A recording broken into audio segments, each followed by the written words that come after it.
Ocuvita, o programa da Associação de Autores na Huila, Asa Huila. Criar coisas pequenas e transformá-las em grandes.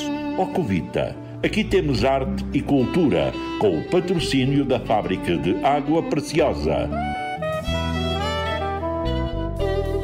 Ocuvita, onde a arte é prioridade.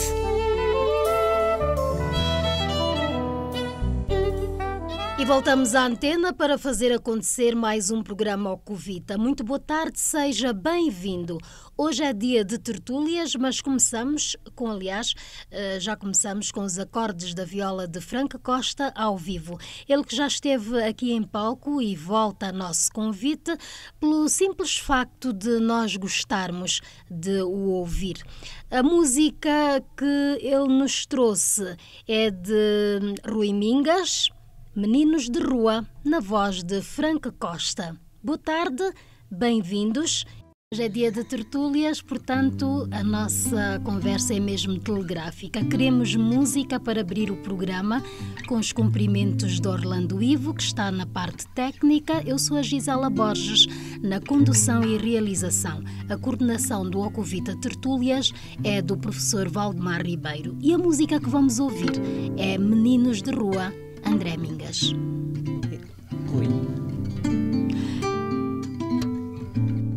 Trazia por uma das mãos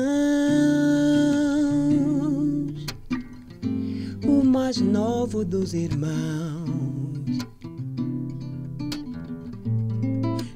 Trazia o peito marcado de costelas fusiformes, umbigo saído do ventre arredondado, umbigo saído do ventre arredondado, jubrava das esguias penas, joelhos e calções herdados, que tinham como marca de estilo o tempo dos anos passados.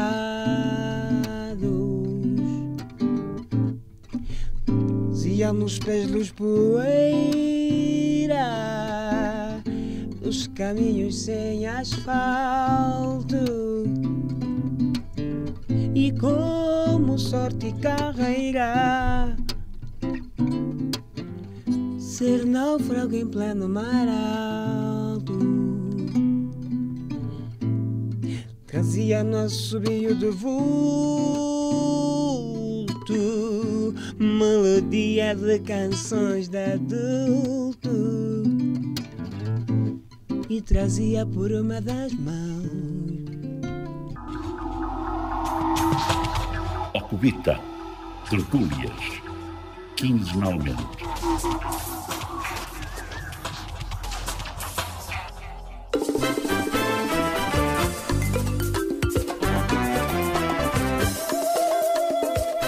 E agora sim, vamos ao Ocuvita Tertúlias, que tem acontecido com convidados muito especiais. Aliás, hoje não será diferente. Deixem-me antes dizer que sempre que nos fizermos presentes, está connosco a Fábrica de Água Preciosa, cujo líquido é de confiança e é uma água também adequada a bebés e mães latentes. É um bom motivo para ter à sua mesa água preciosa. Contamos igualmente com a chancela da Academia de Autores da Huila. Aliás, todos os programas ficam lá registados. Portanto, caso não tenha possibilidades de acompanhar este programa até ao final, sempre pode consultar a Academia de Autores da Huila, a sua plataforma, e lá vai encontrar todos os programas, desde o número 1 até esta, que é a edição número 38. É verdade, já vamos na edição número 38. Bom, vamos então à conversa. A tertúlia de hoje será o desenvolvimento da Huila. Professor Valdemar Ribeiro, muito boa tarde. o desenvolvimento de uma província, seja qual for, passa em primeiro lugar pelo capital humano e pela definição de uma estratégia, certo? Com certeza. E a Huila sempre foi conhecida como um centro académico, um centro de ideias, e é exatamente isso que a gente está à busca, de voltarmos a ser ou continuarmos a ser um centro de ideias. Por isso é que sempre convidamos pessoas que tenham uma certa relevância no desenvolvimento da cultura, da sociedade huilana. Como é o caso do nosso convidado especial de hoje, ele que é economista pela experiência da vida, mas contabilista de profissão. Boa tarde, Sr. António Lemos, e obrigada por muito simpaticamente ter dito sim ao nosso convite. Muito boa tarde, foi um prazer muito grande ter aceito o convite que a Gisela me fez, porque acho que é sempre importante falarmos da Huila, falarmos do desenvolvimento, falarmos dos problemas da Huila, e eu nessas alturas estou sempre disponível para o fazer. E pela experiência que tem, pelo que já viveu e como gente da terra, diga-nos, o desenvolvimento da Huila está no bom caminho? Já esteve. A Huila foi uma província que há uns anos atrás, de facto, tinha um desenvolvimento bastante sustentável, um desenvolvimento que nos acalentava a esperança de estarmos a seguir o caminho certo. Porém, fomos surpreendidos por muitas situações difíceis que acabaram por estagnar um bocadinho o desenvolvimento da Huila, e neste momento devo dizer que, um pouco também é exemplo do que acontece por todo o país, estamos a passar por momentos extremamente difíceis, e embora eu sempre fui uma pessoa otimista e acredito que tudo isto vai mudar, mas de facto a atual situação da província da Huila não é melhor, já tivemos situações muito melhores do que a que temos hoje. E com esse seu jeito otimista, tem dado um contributo enorme à nossa província, e a província que o viu nascer, que também é sua. Como é que surgiu esse seu lado empresarial? Bom, deixem-me dizer que eu não sou empresário. Eu penso que o termo empresário é um termo que acarreta muitas responsabilidades e que eu diria que muito poucas pessoas se podem classificar como empresários. Eu prefiro falar de agentes económicos, porque os empresários, empresário é um termo que significa uma responsabilidade enorme e um compromisso enorme com a província e com o país em geral. Porque o empresário é obrigado a criar riqueza ao país, é obrigado a criar muitos empregos que contribuam para a melhoria de vida dos angolanos. E, de facto, aquilo que eu sempre tive foi uma pequena empresa onde tentei desenvolver a minha atividade. Não surgiu efeito, porque, de facto, com os problemas que foram acontecendo por esta província, acabamos por não ter os resultados que teríamos. Mas, como dizia, eu não sou empresário, eu sou gestor de empresas, tento fazer o meu melhor possível, sou diretor-geral da Socolil, toda a gente me conhece, é uma empresa que, de facto, é uma das grandes empresas da província da Huila, que tem compromissos enormes com esta província, e eu tenho muito orgulho em ser diretor da Socolil há 30 anos. E diga-nos uma coisa, como gestor de empresas e empresário ou agente económico, o que é que nunca deve parar de fazer? Que perguntas nunca deve parar de fazer? Esta pergunta também serve para o professor Valdemar. Bom, que perguntas... tem que obrigatoriamente fazer para dar quórum à sua atividade económica ou atividade que desenvolve? Bom, Gisela surpreendeu-me agora com esta pergunta, mas de facto nós temos todos os dias a necessidade de nos interrogarmos. E eu devo dizer uma coisa, mais do que todos os problemas que acontecem, eu penso que as empresas dependem muito da sua organização interna. Não basta ter muito dinheiro, não basta ter muitos quadros, temos que ser organizados. E essa pergunta eu faço-a diariamente.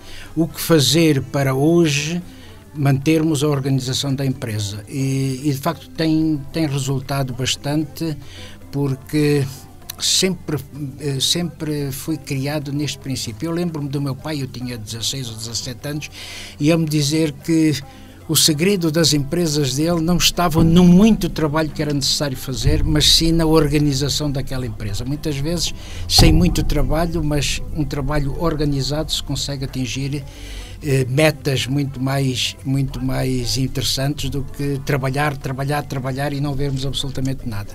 E ele fazia comparações com indivíduos que trabalhavam naquela altura na zona do Qué, onde eu cresci e onde fui educado, e ele comparava-me e dizia: vê aquele indivíduo que trabalha noite e dia, pá, e não consegue alcançar os mesmos resultados que nós alcançamos estando sentado na secretária a controlar toda a atividade da empresa. E de facto esse foi um princípio ótimo que eu tive em toda a minha vida: organizar sem trabalhar muito.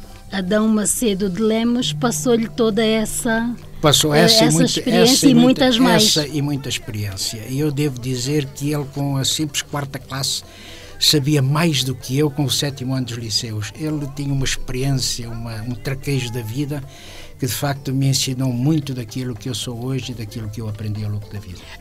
Disse há pouco que é o atual diretor-geral do Grupo Socolil, com muito orgulho, mas é um filho, é um pai e é um avô extremoso.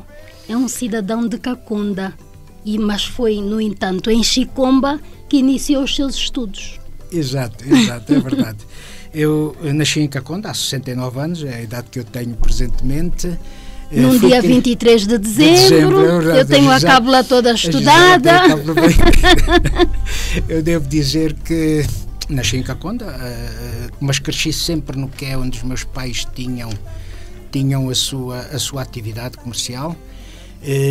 E de onde foram raptados em 1980 pelas forças da UNITA naquela altura, porque eles sempre viveram no Qué, sempre resistiram no Qué, e mesmo quando as pessoas fugiam da guerra, ele teimava em permanecer, porque aquela era a vida dele, e ele dizia muitas vezes: prefiro morrer do que sair daqui. E lá ficou, e de lá desapareceu.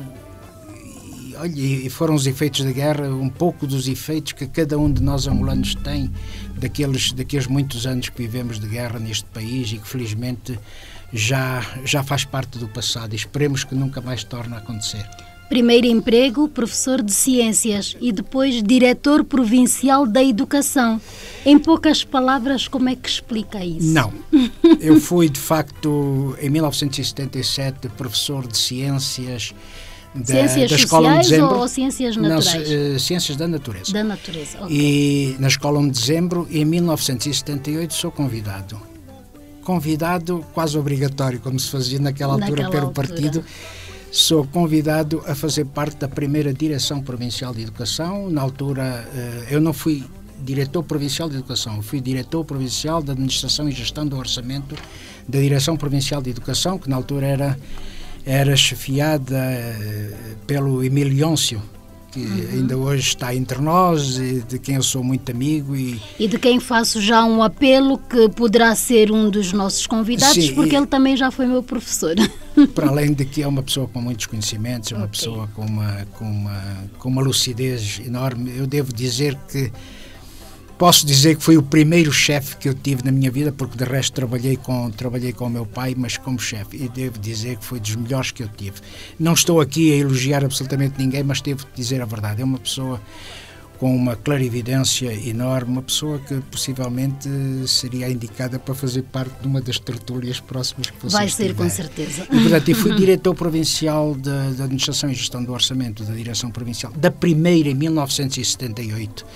E da qual me orgulho muito, porque de facto coube-nos aquela difícil tarefa com 26 anos de reorganizar a educação na província da Huila, porque ela não existia, porque com a saída da administração portuguesa ficou um vazio que depois acabamos por ser nós a ocupar, muitos jovens sem experiência, mas acalentados de uma vontade enorme de levar este país avante. Aceitamos aquele desafio. E embora tenhamos também agradáveis. Trouxe muitas experiências, mas devo dizer que eu lembro quando fui chamado ao partido para me dizerem que eu era o diretor provincial, e eu alegando que era muito jovem, que não tinha experiência. A determinada altura, o camarada Pestana, na altura que estava a interrogar, disse: ó camarada, a partir de agora o senhor não tem mais o que dizer, o senhor é diretor provincial, porque aqui quem manda somos nós. E fui diretor provincial a partir daí. Ganhei uma experiência muito grande na vida, tive sempre pessoas que me ajudaram bastante. Eu devo dizer que havia pessoas na antiga direção da educação do tempo colonial, pessoas que me ajudaram muito, muitas delas não estão entre nós, mas que eu agradeço e que nunca esqueci, porque de facto foram colaboradores enormes que eu tive. Mas isso tudo se deve, se calhar, pelas escolas onde passou, entre as quais o Colégio Alexandre Herculano no Huambo. Sim, o Colégio Alexandre Herculano foi sem dúvida a grande escola minha e de muitos milhares de alunos que por lá passaram. Eu diria mesmo que naquela altura o Colégio Alexandre Herculano era o melhor colégio de Angola, pelo menos era classificado como um dos melhores colégios de Angola. E eu também tive muito gosto em andar lá, embora não tivesse sido fácil viver ali com os padres, para eles eram extremamente exigentes, mas de facto hoje, e se calhar em essa dia, exigência quando regressamos ao passado, chegamos à conclusão que valeu a pena ter passado por tudo o que passamos, porque aquele colégio transformou-nos em homens capazes de conduzir a nossa vida, conduzir a nossa família e dar o contributo para que este país tivesse de Considera-se um cidadão do mundo? Sou, mas primeiro sou um cidadão da Huila, sem dúvida nenhuma. Posso-me considerar um cidadão do mundo porque também já esteve fora da Huila e fora de Angola, mas tenho a Huila no coração, sem dúvida, e não sei se seria capaz de, neste momento, com a idade que tenho, seria capaz de desenvolver a minha atividade noutra província ou noutro país. E como cidadão da Huila, na perspectiva de desenvolvimento da província, como é que olha para esta nossa província na perspectiva económica? A Huila é uma província muito forte na área da agricultura, da pecuária, é muito rica em minérios, e tem todas as condições de facto para chamar a si, no futuro investimento estrangeiro, chamar a si muitas empresas a investirem aqui na província na área industrial. Eu digo isto porque temos todas as condições, para além da nossa localização. E eu devo adiantar um bocadinho e dizer que, com a entrada de Angola, por exemplo, na SADC, nós seremos uma plataforma giratória de grande importância aqui. A Huila será, porque por aqui vão passar todos os países que fazem parte da SADC. Para entrar em Angola vão ter que passar pela Huila, para o Cubango, para Luanda, para o Huambo, para Benguela, para o Namibe. A Huila terá sempre muita importância. Daí se calhar o facto de ter dito, enquanto dirigente da APSIL, que é preciso proteger uma classe empresarial forte e ter coragem para tomar determinadas decisões. Continua com a mesma opinião? Continuo com a mesma opinião. E devo dizer uma coisa: nós tivemos e temos grandes empresas, grandes empresários nesta província. Eu tive o cuidado de dizer no princípio que não considero qualquer proprietário de empresa um verdadeiro empresário, mas nós temos empresários de grande valor nesta província. Temos uma província extremamente importante que temos que fazê-la ouvir. Ela tem que ser ouvida, porque a província da Huila tem muita importância no contexto do país e, como disse há pouco, no contexto de toda a África Austral. Portanto, devemos começar a olhar para a Huila como uma província demasiadamente importante para poder continuar na situação em que se encontra. Felizmente, penso que o Governo está a olhar um pouco para esta província, por tudo aquilo que foi feito na recuperação da sua estrutura, mas é preciso também criar-se condições, por exemplo, na criação de vias que possam levar o desenvolvimento ou a produção da Huila para o grande mercado de consumo que é Luanda, para o Ambo, para Benguela, para Samdes, para Menong. Portanto, nós temos que, primeiro do que tudo, como dizia há tempos alguém, fazer estradas para que, porque são as estradas que levam o desenvolvimento a todas as partes deste país, e sem estradas nós não vamos fazer, por muito dinheiro que haja, por muitos investimentos que hajam, por muitas escolas que se façam, por muitos hospitais que são necessários, sem estradas nós não vamos conseguir fazer absolutamente nada. Falou há pouco, por outras palavras, que nós hoje temos uma província em requalificação. Está adequada à origem daquilo que se pretendia ser uma Huila hoje? Por exemplo, em termos de ambiente ecológico, está aqui implícito? Porque nós vemos de facto uma Huila bonita, uma Huila diferente, mas temos pouco verde, por exemplo. Eu tenho dito uma coisa, nós temos que apostar seriamente na formação da juventude para levá-la a compreender o ambiente e a fazer a defesa do ambiente. É extremamente importante neste momento para o país a defesa do ambiente. Nós estamos a criar problemas extremos ao ambiente. É preciso travar tudo aquilo que se está a fazer na produção de carvão. Eu lembro-me, quando eu era muito pequeno e via a fonte de energia das populações no interior do país, naquela altura, quando eu era criança, sempre foi o carvão. Era do carvão que as pessoas aqueciam, que faziam a sua alimentação, mas as populações já naquela altura tinham cuidado de não cortar qualquer árvore. Ou aproveitavam as árvores que já estavam caídas e que podiam ser aproveitadas para fazer carvão, ou não cortavam uma qualquer árvore. Portanto, tinham sempre o cuidado. E eu estou a falar de pessoas que não tinham qualquer instrução, mas eles tinham o cuidado de não cortar. Eles sabiam que aquelas árvores faziam falta, nem que fosse para lhes dar a chuva que eles tanto precisavam para fazer o milho. Hoje em dia nós não temos esse cuidado, porque possivelmente parte da nossa juventude nem sabe que o milho que eles tanto precisam para fazer a sua alimentação provém da chuva, e essa chuva provém das árvores. Portanto, é toda esta educação que nós temos que aproveitar na formação da nossa juventude. Porque o que nós estamos a fazer, e eu tenho cuidado e que me perdoem as pessoas, eu não estou aqui a ensinar ninguém, nem estou a contribuir com nada, estou apenas a dar a minha opinião. A juventude, nós não podemos estar a fazer apenas jovens com formação académica superior, porque senão estaremos a contribuir para um exército de desempregados, doutores e engenheiros. Nós temos que começar a formar uma juventude de base, uma juventude primeiro que conheça quais são as dificuldades deste país, que saiba que só com muito trabalho, com muito sacrifício, é que se consegue atingir objetivos. Temos que tirar a ideia, aquele orgulho que nós temos angolanos de que este é um país rico e que nós somos muito ricos. Não somos nada. Somos ricos pobres. Nós somos ricos quando tivermos consciência de que temos que trabalhar para desenvolver este país. E é aquilo que é preciso transmitirmos aos jovens, porque o que se está a passar neste momento é que os nossos jovens estão preocupados com duas situações. Primeiro, com a formação superior. E depois, aquilo que nós vemos muitas vezes, e mais uma vez peço desculpa a quem organiza tudo isso, estamos a formar empreendedores.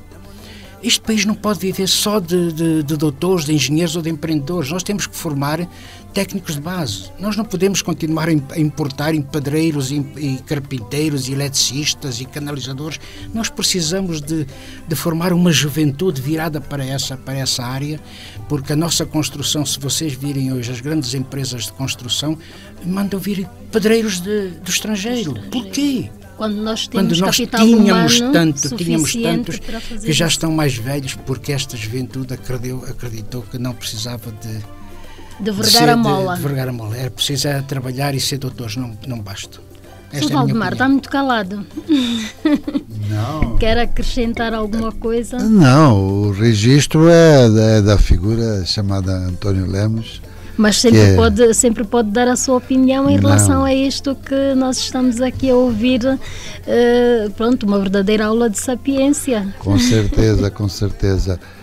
A pergunta que fez no início, como é que vamos fazer daqui para a frente, eu penso que os mais velhos, um deles é esta figura que temos aqui, que é o nosso empresário António Lemos, mesmo que ele diga que não é empresário, é um administrador de empresas. E estes nossos mais velhos, que realmente têm uma sabedoria de vida, eles não se podem ausentar do dia a dia da sociedade. Portanto, o que nós precisávamos, e este programa Alcovita tem essa intenção, que é exatamente ir buscar essas figuras que de certa forma se ausentaram um pouquinho, mas que eles são muito importantes na formação desta juventude, exatamente para que possamos aliar a sabedoria de vida à energia física dos jovens e etc, etc. Como ele disse, ser empresário é um papel muito importante e muito difícil. Normalmente um empresário demora anos, muitos anos, para se considerar um empresário. Antes de ser empresário, leva muitos tombos, precisa de muito conhecimento. Ora, exatamente a tertúlia tem esse objetivo, e buscar essas figuras que já têm uma estrada longa, uma sabedoria de vida mais profunda, para passá-la para os jovens. E de facto o Sr. António Lemos tem essa particularidade, e eu agora vou recuar um pouquinho no tempo, porque eu sou como uma montanha russa, sobe e desce. Feiras da agricultura e do gado, agosto, turismo, sol e férias. Foram até antes da pandemia bons motivos para fazer crescer a Willa. Tinha-se os resultados esperados? Como é que nós ficamos hoje sem estas feiras? Gisela, eu vou falar da Expo Willa. Sim. A Expo Willa sempre... Eu estive 14 anos à frente da direção da APSIO, da qual também me orgulho bastante, porque foi um trabalho que teve os seus resultados, e por isso mesmo eu falo com muito agrado do trabalho que fiz na APSIO. A Expo Willa sempre foi a menina bonita dos olhos da APSIO, e por isso mesmo eu falo da Expo Willa com muito carinho, para dizer que teve sempre resultados espetaculares. Nós trouxemos à Willa muito daquilo que foi o desenvolvimento desta província através da Expo Willa. E por isso, quando me faz a pergunta se valeu a pena, sim. A Expo Willa valeu a pena por tudo o que fez, continua a valer, embora há 2 anos, ou pelo menos o ano passado, não se realizou, infelizmente, porque a APSIL tem muito a ver com a Expo Willa. E eu sempre disse ao Paulo que é preciso, de facto, que não deixemos morrer a Expo Willa, porque a Expo Willa... Mas ele também pouco ou nada pode fazer neste momento, com o problema da pandemia. Estamos todos de braços amarrados, porque esta pandemia não nos deixa fazer aquilo que nós gostaríamos de fazer. Mas, de facto, a Expo Willa sempre foi a nossa realização com mais sucesso enquanto eu fui presidente da APSIO. Uma pergunta agora assim muito pessoal. Sente que já fez tudo pelo desenvolvimento da província? Falta fazer um pouco mais? Esse esforço é compensado? Não, eu nunca fiz nada pelo desenvolvimento da província. O que eu fiz foi, muitas vezes, ser crítico em relação àquilo que eu achava que não se devia fazer, e dar a minha opinião em relação àquilo que poderia ser um ativo para o desenvolvimento da província da Willa, porque, pessoalmente, fazer algo de concreto, nunca fiz nada pela província da Willa, e devo dizer que lamento bastante, mas estamos sempre prontos a dar o contributo que for necessário. Aquele contributo depende, de facto, de nós. Mas este desenvolvimento da província da Willa levou muitos anos a discutir. Houve muitas situações da qual não me arrependo nunca, mas que me trouxeram dissabores. Não tenho dúvidas nenhumas, e não tenho qualquer receio em dizer publicamente que tive dissabores por muitas vezes ter dito aquilo que era preciso dizer, mas que não devia ter dito. Não estou arrependido de maneira nenhuma, dei o meu contributo, e a verdade é que hoje muitas coisas que na altura foram asneiras ditas por mim, hoje está patente na província aquilo que de facto acontecia na altura. E deixe-me dizer que duas situações aconteceram nesta província para que ela tivesse sido coartada do desenvolvimento que deveria ter havido. E eu vou-me referir a duas situações. A primeira, a ocupação por não nacionais de áreas que deveriam ser ocupadas exclusivamente por pequenos empresários nacionais. E eu falo das pequenas indústrias de transformação, aquelas indústrias de reparação de motos, de reparação de geradores, a panificação, as pequenas moageiras, portanto, pequenas empresas que deveriam ser nossas, que deveriam estar a ser ocupadas por nós, que deveriam estar a servir de sustento para muitas dessas pessoas que acabaram por desistir, hoje não estão nas nossas mãos. Como é que nós poderíamos mudar esse quadro? Hoje, Sim. dificilmente. Hoje é extremamente difícil e é preciso muita coragem. É tal coragem que nós não temos e uma coragem que deve ser política. Não nos cabe a nós, de facto, tomar muitas medidas para que isto não aconteça. Eu devo dizer que há uns anos atrás a Willa tinha grandes empresários tanto de empresas grossistas de bens alimentares, hoje não temos nenhum. E isto é preocupante.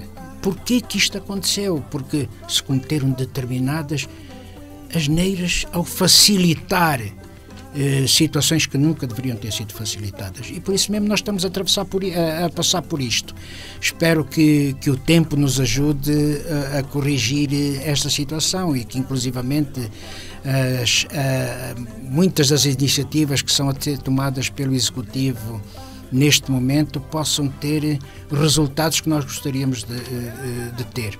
Já se começam a ver alguns resultados. Não é uma tarefa fácil. Não é tarefa fácil. Eu devo dizer que muitas vezes nós criticamos o governo por isto ou por aquilo. Não, está-se a fazer algum trabalho. Só que atingimos uma situação que é muito difícil sair dela. Muito difícil. Mas começa a haver alguns passos muito ténues no sentido do desenvolvimento do setor primário, da agricultura, da pecuária. É preciso necessariamente, mas isto tem que haver força política para se disciplinar o comércio. O comércio está completamente indisciplinado. A indústria, em função da indisciplina que há no comércio, começa a sentir também resultados negativos e começa a ter problemas graves.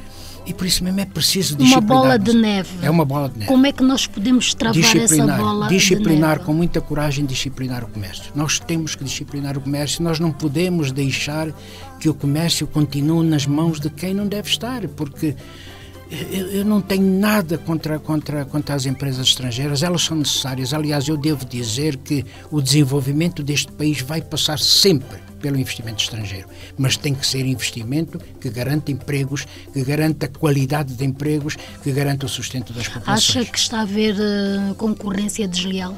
Há concorrência desleal muito grande. Não me compete a mim neste momento falar disso, porque eu falei muito enquanto fui presidente da APSIO. Depois eu prometi a mim próprio e ao Paulo que nunca mais falava destas situações, porque cabe à APSIO e eu já não sou presidente da APSIO, mas é preciso alguma coragem. E o Paulo teve essa coragem aqui há uns meses atrás, quando reuniu com empresários estrangeiros. Os empresários estrangeiros têm que cumprir com a lei angolana. Acabe, doa a quem doer. Eles devem cumprir com as mesmas exigências que nos são exigidas a nós, empresas angolanas. E por isso mesmo é preciso alguma coragem para chegarmos à conclusão de que o desenvolvimento deste país, o desenvolvimento económico, tem que ser sustentado e sustentado em alguma coisa. Portanto, é preciso criar-se alguma disciplina na nossa economia. Ela está indisciplinada. Eu costumo dizer, e até pode ser que seja uma asneira crassa, mas nós não conseguimos implementar muitos dos projetos que o governo tem enquanto tivermos uma economia completamente desajustada como aquela que nós temos, principalmente no comércio. A Willa, após a independência, desenvolvimento, sociedade. Eu não gosto de fazer comparações, porque as realidades são completamente diferentes. Nós compararmos uma Angola de 1973, e eu falo de 73 porque foi sempre uma meta que o presidente Neto traçou. chegarmos aos níveis de desenvolvimento de 1973. Neste momento é difícil fazer comparações porque as realidades são completamente diferentes. Nós fomos vítimas de uma guerra destruidora, completamente. Destruiu não só estruturas físicas, como destruiu acima de tudo o futuro dos jovens angolanos. E por isso mesmo estamos a passar por essas dificuldades. Isto não é mais do que a consequência de uma guerra que foi muito prolongada e que foi devastadora. Por isso mesmo temos que aprender com o passado, temos que avançar e sem fazer comparações. Há muitos jovens, por exemplo, hoje, que são mais aguerridos, que são mais audazes, porque não viveram aquilo que nós mais velhos viveram na pele. O medo dos mais velhos poderá influenciar negativamente essa audácia dos jovens? Espero que agora já não, mas ela influenciou. Não tenho dúvidas nenhumas que ela influenciou, porque sempre que era preciso fazer alguma coisa, nós sempre tentamos travar, porque tínhamos medo que acontecesse mais do que aquilo que nós já tínhamos passado. Espero que os jovens hoje já tenham uma forma diferente de pensar. São muitos anos, são 45 anos. Os jovens já não têm nada a ver com o passado, com aquele passado que nós vivemos. Começam também a não aceitar muitas vezes aquilo que são as nossas opiniões, porque acham que nós estamos ultrapassados. E têm razão. Não tenho dúvidas nenhumas. E por isso mesmo temos que acreditar nos jovens, no futuro da juventude, mas temos, acima de tudo, de precaver o futuro deles. Eles devem ser preparados exatamente para conduzir uma Angola completamente diferente, uma Angola que está a viver momentos difíceis, mas que tem tudo, tem condições, tem potencial para ser uma Angola muito grande dentro de muito pouco tempo. E se nós olharmos para a nossa cultura urbana versus cosmopolita e dando uma pincelada para o povo, estamos a perder alguma coisa da nossa cultura profunda ou já há tentativas de resgate? Já perdemos, mas eu penso que há tentativa de resgate dessa cultura. De facto, já houve situações em que nós acreditávamos que muito daquilo que era a essência do povo se estava a perder. Mas eu hoje acredito que se está a fazer muito em função daquilo que já são também ideias desta juventude, que já não é a nossa, porque contudo nós criticamos, nós falamos, nós opinamos, mas também reconhecemos que cometemos muitas asneiras. As asneiras não foram os jovens de hoje que cometeram, fomos nós no passado que cometemos essas asneiras. E eles têm o direito também de poder mudar alguma coisa. O direito de poder mudar, e eles estão a mudar. Esta nova juventude está a mudar o panorama, o nosso panorama anterior e a nossa maneira de estar e de pensar. Estamos aqui à volta da mesa a abordar o desenvolvimento da província da Huila, da qual o professor Valdemar tem alguma pincelada a fazer. Pois, os jovens e os mais velhos, o jovem ele vem sempre com muita energia e fisicamente ele é muito mais ousado e precisamos disso muito. Mas é importante também que a juventude olhe para os mais velhos, alguns, perceba quem eles são, os que realmente fizeram, que trabalharam, que construíram, e a opinião, a sabedoria desses mais velhos é muito importante. Portanto, não é uma questão de nos isolarmos, a juventude com os mais velhos de um lado, a juventude de outro. Não, é importante que a juventude também se junte a alguns mais velhos que construíram. Há muita gente no planeta e em Angola, há gente que fez, cometeu erros, todos cometemos. Então temos essa obrigação de juntar forças. E mas também é bem verdade que a nossa juventude, corrijam-me se eu estiver errada, desiste com muita facilidade. Eu tenho uma crítica, por exemplo, no aspecto do ambiente. Eu acho que a nossa juventude está a fazer muito pouco. Há alguns mais velhos a tentarem fazer alguma coisa, mas a juventude, no geral, não está a fazer. diz que por falta de investimentos, por falta de dinheiro. Não, ambiente não se trabalha, não precisa tanto dinheiro, é mais ideias e é mais esforço próprio. Portanto, a juventude também ela pode ser criticada e tem de ser criticada no sentido de fazer um pouco mais. Agora, ela tem que saber ter a sabedoria de ir buscar também pessoas mais velhos que tenham feito alguma coisa e também ouvir. Trabalhamos juntos. E no nosso caso da Huila, realmente somos uma região muito especial, com 2 portos de mar aqui a poucos quilómetros, na montanha, clima excepcional, floresta, gente muito especial, gente com uma tendência académica muito forte. Então é importante que a juventude se junte a alguns mais velhos e trabalhemos juntos. Portanto, é importante sempre a união de forças. Sr. Lemos, a Huila por natureza é uma província com grande potencial para o turismo. Qual o caminho? O turismo deve ser a nossa grande indústria do futuro, não tenho dúvidas nenhumas. Mas temos de começar a olhar para outras vertentes que de facto nos conduzam ao desenvolvimento do turismo. O que nós temos visto, e mais uma vez eu peço desculpa a quem está a trabalhar pelo desenvolvimento do turismo, o que nós vemos são muitas delegações, muitas associações, muitas pessoas que vêm aqui assim, que vêm à província, que falam de turismo, que falam do grande potencial que nós temos, mas a realidade é que nós não vemos nada em termos de turismo. O turismo implica muito mais do que falarmos simplesmente. O turismo não é tão linear e tão fácil como se pretende. Nós somos de facto uma província que fomos bafejados pela sorte. Temos uma natureza extraordinária para desenvolver o turismo. Construíram-se muitos hotéis. Não basta tudo isso. Não basta nem termos a natureza que tem, nem termos muitos hotéis, se não tivermos pessoas que nos garantam a tranquilidade do turista. O turista não pode ser incomodado. O turista tem que ir aonde quiser ir, visitar o que tiver que ir e quando chegar ao hotel ter todas as condições para ele se sentir em casa. Será que nós temos? Acho que ainda não temos isso. E é por aí que nós devemos começar. Porque nós estamos a começar exatamente por muito dinheiro que é preciso. Não, às vezes fazem-se coisas que não é preciso simples. Muito dinheiro. Os hotéis já estão feitos. Era preciso muito dinheiro para construir os hotéis e eles já estão feitos. Agora, o traçar políticas capazes de fazer o desenvolvimento do turismo é fundamental. É fundamental.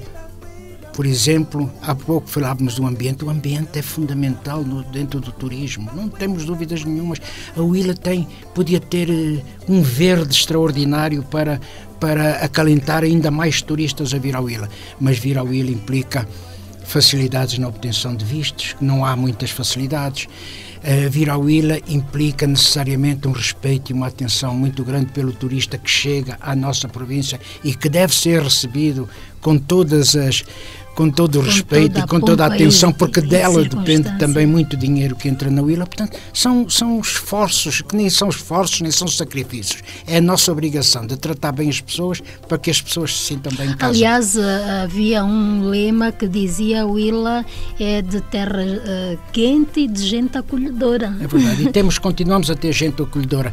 É preciso que em determinadas posições as pessoas se sintam verdadeiros angolanos. Não travem o desenvolvimento deste país. E às vezes nós somos confrontados com atitudes de muitas pessoas que estão à frente de determinadas posições que acabam por dificultar a vinda das pessoas. E as pessoas, eu costumo dizer que para falar bem de um país, basta é preciso dizer a 1000 pessoas que Angola é muito boa, mas para dizer que Angola tem problemas enormes, somos desrespeitados, não tem condições, os hotéis não funcionam, basta comunicar a 10 pessoas. E essas 10 pessoas encarregam-se de fazer a informação por todo o país. Portanto, vamos ter o cuidado de tratar o turista, aquele indivíduo que vem de fora, que nos traz o dinheiro que tanto precisamos, é preciso tratá-los com muito cuidado para que eles, quando vão lá para fora, digam: valeu a pena ter ido a Angola, vão visitar aquele país, porque aquele país tem tudo. Tem uma natureza excepcional, tem um clima maravilhoso, mas melhor que tudo tem gentes boas. gente boa. Portanto, vamos apostar nas pessoas. Vamos pôr no colo os turistas, não é, Sr. Valdemar? Eu costumo dizer que nós Sim. precisamos, acima de tudo, de usar o discurso virado para o desenvolvimento e para a coesão social. Deixemos-nos lá das nossas políticas de criar problemas terríveis. O nosso discurso tem que ser virado sempre em prol do desenvolvimento desta província. E muitas vezes não está a acontecer isso. Sr. Valdemar. Pois, e não esquecer que o turismo e qualquer transformação, ela começa por nós mesmos. Como é que a gente quer que o turista venha ao Huila, venha ao Lubango, se a nossa montanha, que é a nossa imagem principal da cidade, ela está completamente careca? Então nós temos que começar por fazer o trabalho de casa, que é nós mesmos, moradores da cidade, moradores da Huila, começarmos por recuperar a nossa cidade, a montanha, a floresta nativa da montanha não existe mais. Então vamos começar por isso. Nós temos uma montanha excepcional, 2.000 metros de altitude, com propícia, se calhar, a desportos radicais. Com certeza. Que chama o turismo. Com certeza. Montanhismo, cavalgadas, parapente, asa delta, e etc. Motocross, bike-cross, e etc, etc. Vamos começar. Temos hotéis, temos a montanha, temos a joia. Então vamos começar por polir essa joia. É recuperá-la em termos ambientais, recuperar a nossa floresta nativa da Serra do Monte, começar a promover mais os desportos. Temos aqui a Namíbia, muito desenvolvida em desportos radicais, temos a África do Sul, temos Portugal, temos o Brasil, e etc, etc. Então esse tal turismo, vamos começar primeiro por nós mesmos fazermos essa movimentação, essa melhoria. Naturalmente o turista de fora depois virá, facilmente. Falando em desporto, Sr. Lemos, o que é que lhe diz craque? Sim, ele sabe. Ela sem dúvida sabe muito mais do que eu pensava. Craque é o Clube Recreativo do Alto Cunene. Exatamente. Que era Kipungo. E o Kipungo, em determinada altura, mesmo do pós-independência, nós tivemos sempre uma equipe muito boa. E eu era o guarda-redes do craque. De facto, a minha camisola tinha à frente craque. Era um craque na baliza. mas sempre fizemos frente aos grandes clubes que na altura existiam, que era o Benfica, do Lubango, o Ferrovia, o Sporting, e nós sempre nos confrontamos e saímos muitas vezes a vencer. Portanto, o tal craque que a Gisela faz, de facto, o Clube Recreativo do Alto Cunene, que era a equipe de Kipungo. E deixe-me dizer de muitas coisas que me orgulho, já enunciei muitas. Outra das coisas foi de facto ter jogado por Kipungo e por ter pertencido àquela área, porque continuo a ter muito orgulho da minha origem. Futebol de salão ou futebol 11? Futebol de 11 e futebol de salão. E futebol de salão. Eu costumo dizer que na altura, quando eu era estudante e que vinha do mato para aqui assim, sentíamos sempre algum complexo porque éramos do mato e vinhamos para a cidade.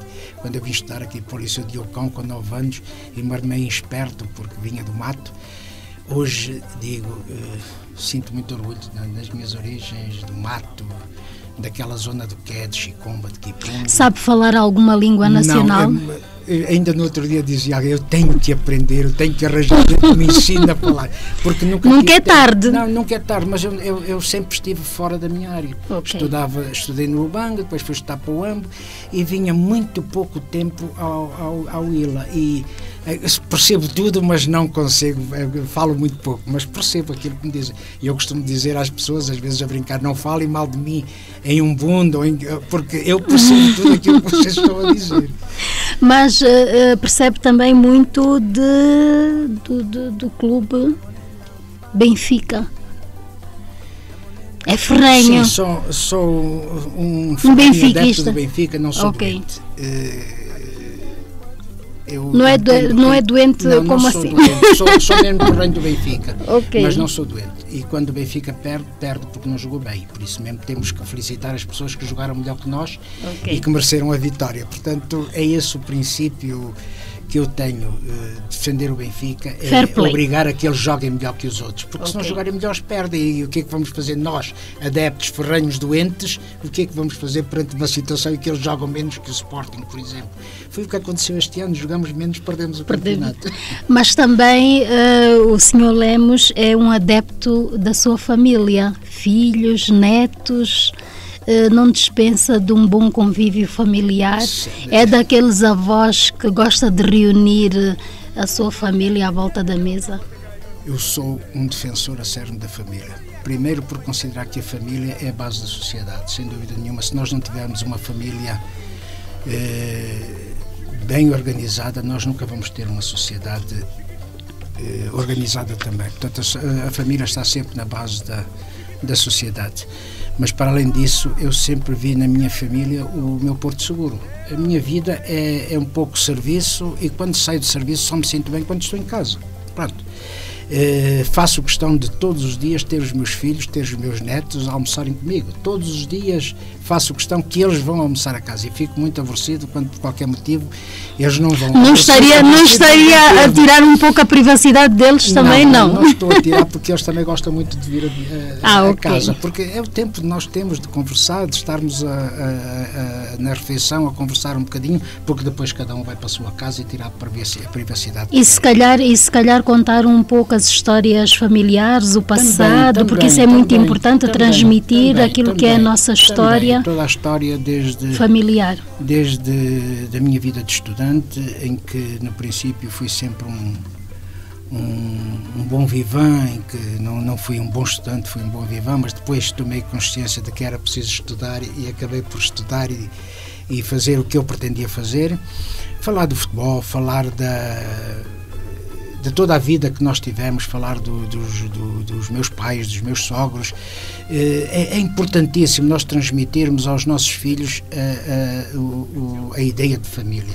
A Dona Maria Luísa Soares Pereira de Lemos contribuiu para isso. 93 anos de muita saúde, só queria chegar à idade dela com a mesma clarividência que ela tem, uma pessoa que lembra-se de tudo, fala de tudo, e tem 93 anos, está em Portugal com as minhas irmãs, já há muito tempo já não vem aqui há 1 ano ou 2, porque também a pandemia não deixa que ela venha, porque ela fazia a vida Portugal, Lubango, Portugal, porque ela adorava estar com os filhos. Temos uma parte aqui, uma parte em Portugal, e por isso mesmo ela visitava-nos frequentemente. 93 anos de muita sabedoria, uma pessoa que não tinha mais do que a 4ª classe, mas que sabia da vida muito mais do que nós sabemos, e que nos transmitiu todas as lições que nós hoje temos para transmitir aos nossos filhos. A sua esposa abraça-lhe em todos os projetos que desenvolve? Aliás, as grandes asneiras que eu fiz porque quando eu dizia mate, ela dizia esfola, e às vezes não deu certo, mas quase sempre deu certo. As asneiras que fizemos em conjunto. Em conjunto. Com a conivência dos dois, somos muito próximos. Aliás, eu tenho na minha família o meu porto seguro e sinto muito bem. E sente que os seus filhos tiraram um pouco a sua veia? Essa sua garra? Não sei, espero que sim. Eles têm os seus negócios, eles têm as suas dificuldades, e quando têm as suas dificuldades eles refugiam-se no pai, naturalmente, pela experiência e pela maneira fácil com que eu tenho de os ajudar a resolver os problemas. Espero de facto que eles não tenham só apenas aquilo que eu fui ou daquilo que eu sou, tenham muito mais do que aquilo que eu sou. É também isso que eu procuro passar aos meus filhos, é que eles sejam muito mais do que aquilo que eu fui. Vamos ver, só o tempo dirá. E o seu pai? Tem alguma lembrança boa? Só tenho lembranças boas. Eu lembro-me, a última vez que estive com ele foi no Natal de 1979, porque logo a seguir eles foram raptados pela UNITA. Eu, feliz ou infelizmente, tinha ido a Luanda a um Conselho Consultivo de Educação e não estava presente, porque senão também teria ido. Mas tenho lembranças de facto excepcionais dele. não tenho nenhuma lembrança que possa dizer que ele não foi um bom pai. Ele foi um bom pai em todos os aspectos. Aliás, eu tenho dito sempre, a nossa maneira de ser, o meu e dos meus irmãos, em relação à família que temos, à maneira de sermos, depende muito dos pais que nós tivemos, sem dúvida nenhuma.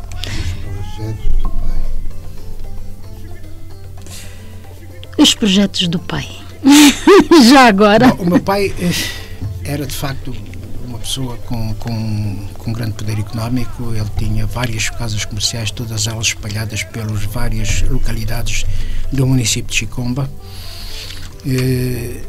Posso dizer que era um capitalista, porque eu fui acusado mesmo, e eu lembro, tenho esta ideia, e até posso contar porque tem piada, de estar numa reunião do partido para ser retificado e depois ser convidado a sair, porque eu não podia ser do partido, porque o meu pai era capitalista. Isto nos idos anos de 1976, e eu hoje falo isso com muita graça. Na altura senti tanta tristeza, porque é que eu não posso ser do MPLA? Não podia, porque o meu pai era capitalista. Pronto.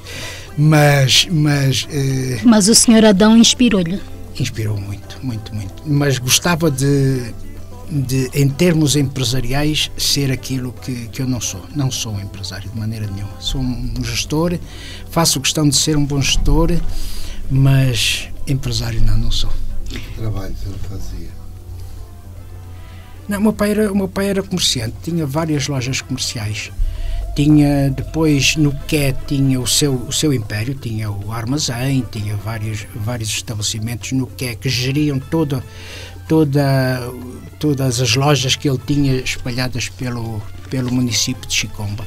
Eu devo dizer que ele em 1973 foi em Angola o maior entregante de milho ao Grêmio do Milho, e só comprava milho no município de Chicomba. Ele fazia questão de não comprar milho em parte nenhuma da Huila que não fosse só em Chicomba. E só para dizer que Chicomba já naquela altura produzia muito. Era bom que conseguíssemos um dia chegar à produção que se fazia antigamente em Chicomba. E era bom também continuarmos com esta nossa conversa, mas o tempo não nos permite. Porque...